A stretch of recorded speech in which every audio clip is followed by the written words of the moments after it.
aku ngasih satu analogi supaya nanti pertanyaan Om Deddy jadi lebih clear. Suatu waktu aku diminta sama bapakku untuk ngisi karyawannya. Oke. Jadi perintahnya sederhana, Lik, ini anak-anak ini gimana caranya biar punya integritas, Oke. dia bisa jujur.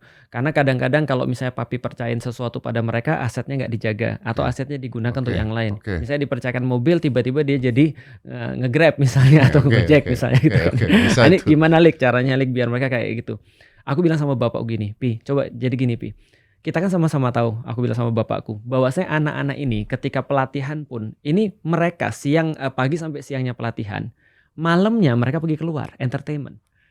Dan kita di perusahaan kadang-kadang mengeluarkan biaya entertainment itu. Oke. Untuk mereka nge-entertain orang untuk dapat satu job lah misalnya. Atau dapat satu deal lah misalnya.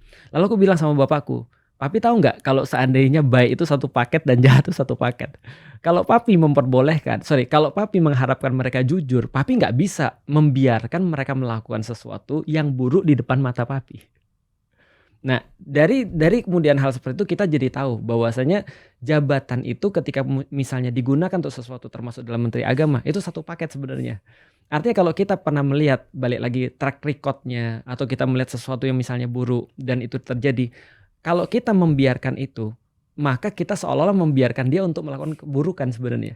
Maka kata Rasul kan, tolonglah saudaramu dalam kemudian kebaikan. Lalu kemudian tolonglah saudaramu juga dalam kezoliman. Lah ditanya, gimana cara menolong saudara dalam kezoliman? Bantu dia untuk tidak melakukan itu. Nah tapi kalau misalnya kita membiarkan, jadinya seperti itu.